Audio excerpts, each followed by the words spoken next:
Bob Norton. Normally, Bob Norton would be up here as our perennial master of ceremonies, and nobody does it better than Bob. But tonight, he is being inducted, and there is only one person who could introduce Bob Norton: his classmate, his teammate, and his lifelong friend, Bob Capadonna. You know, when we talk about running backs who played at Victory Field, there are many, many very good running backs.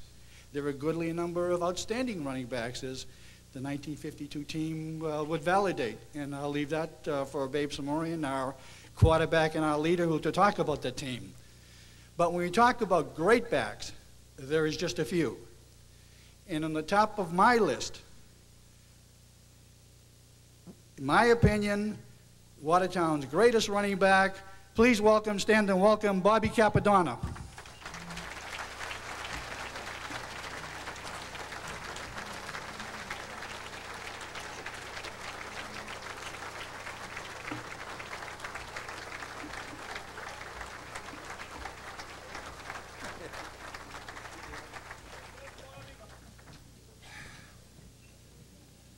Good evening.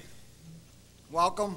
Bobby, thanks for that great introduction. And I got to tell you, when I was asked to introduce Bob Norton, I thought to myself, what could I possibly say about a guy that, as long as I've known him, has told everybody about his accomplishments to anyone and everyone who would ever listen to him. You know, Bob started out like maybe around 6 or 7 years old. And I heard from Harvey Bazarian, who was a co-captain of the football team, that he used to imitate Kurt Gowdy, who was a sports announcer. And somehow along the way, somebody made a mistake of putting a microphone in his hand. And we all know the rest of that story. Bob also, in junior high school, not in junior high school, in junior high school, he enrolled in a Massachusetts state competition for a speaking and debating contest. And he won a special award for extemporaneous speaking. Is anybody shocked at that? And we haven't been able to shut him up ever since. And I know, and you know, he'd like nothing better than to be up here introducing himself and rather have me up here. At a very young age, Bob was recognized certainly as a who's who in Watertown. During his career, he was a child model. And I mean a child model. He modeled clothing. I thought they had a picture of it, but they didn't seem to put it up. He was an athlete, an honor student, a community worker, a broadcaster, a coach, a high school principal, and a part-time lumberjack, which is a private joke. At Watertown High School, he played 3 sports: hockey, baseball, and football. I just want to read a couple of stats here that we have. In baseball, he played for Hall of Fame coach Yankowski. He was a 3-year letterman as a catcher.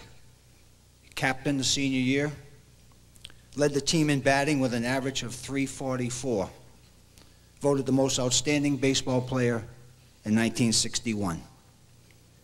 In football, he played in the Hall of Fame coach Palladino. I'm sure Vic is very happy now looking down. He was a 3-year letterman as a center and a linebacker, and he co-captained our team, the 1960 football team, Hall of Fame team.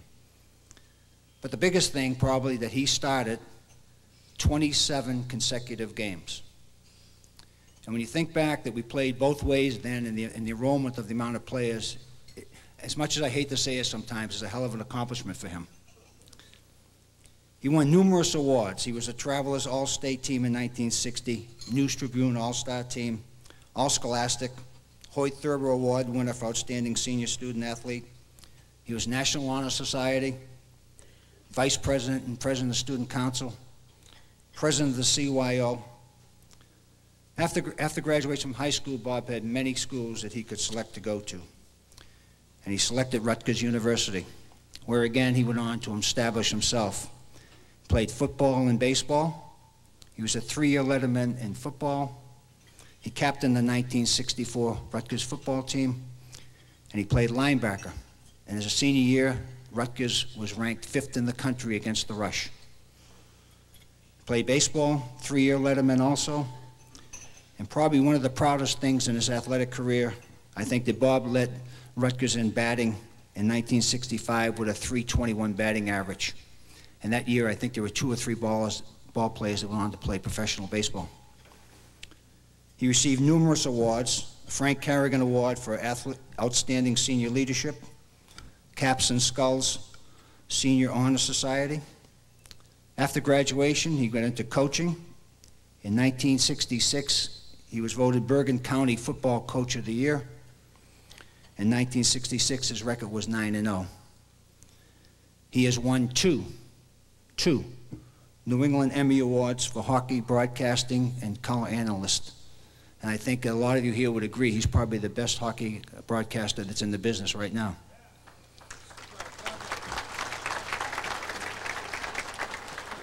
In 1985, he won the Ernest Gardner Award at Rutgers University for Distinguished Public Leadership. In 1988, he was voted New Hampshire High School Principal of the Year. 1990, Rutgers University Loyal Son at the Distinguished Alumni Award. Bob is a natural-born leader. He was blessed with a gift and has taken it to the max. At Watertown High School, when he was a senior, he made a point to come around and shake hands with every team member before we took the field. And he had a way of making everybody feel they were a very special part of that football team. As a teacher, he has carried this into the classroom, as many of his students will attest to. You know, as athletes, we always talk about the big game and going into the war and the final battle. Who would you want beside you? Who would be the guy that would hang in there as things got tough? And the tougher they got, the tougher he would play. And Bob Norton is certainly someone that I want on my side. He has proven himself as an athlete at Watertown High School and Rutgers University, and he has established himself in the community where he lives and he works. The Hall of Fame committee feels the time has come for Robert Norton to take his place in the Watertown High School Hall of Fame. I am proud to call him my friend.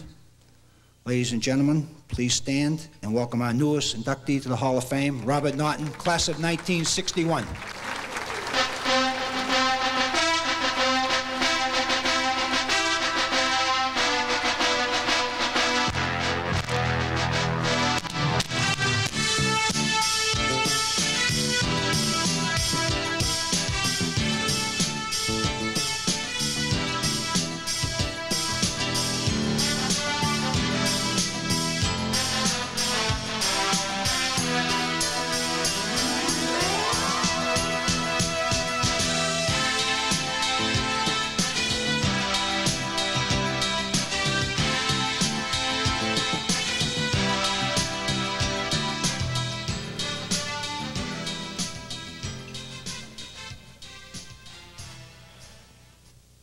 Geez, Cappy, I never thought you were going to finish.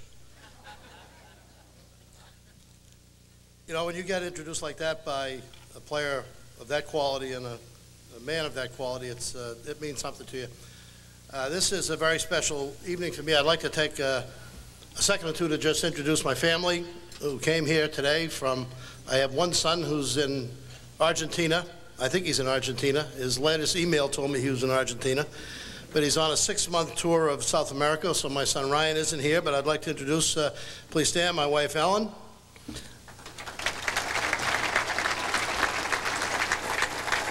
My son Pat and my son Brendan.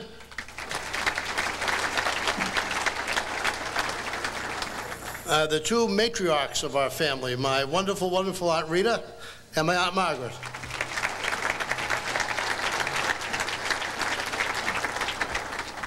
My sister Barbara and my brother-in-law Bob and Matt Finelli, my son-in-law, my nephew rather, son-in-law not yet, and my cousin Marie Donnellan and my cousin Claire and Pat Smith, her husband Pat Smith,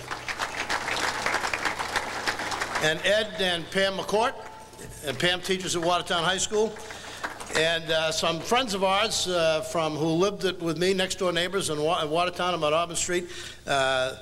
At Boylston Street, rather, the Kasparians, Chuck and Dorothy Kasparian. If you lived on Boylston Street, you were guaranteed to have an Armenian neighbor, that's for sure. And I'd like to introduce Carl Torres, who's a 40-year member of the Woburn School Board, who came over here tonight for me. Thank you, Carl. And another connection to the Hall of Fame, my cousin Jack Conley. Jack, stand up, would you please? I know you hate the crowd, Jack, but Jack's connection to the Hall of Fame is that his mother was Mary Boyce, and his uncle was Billy and Joe Boyce. And Jack played for Navy and played in the 1964 Cotton Bowl with Roger Staubach as a quarterback and had a great career at Navy. I've always believed that this Hall of Fame was never just about superstar athletes. If it were, it would have had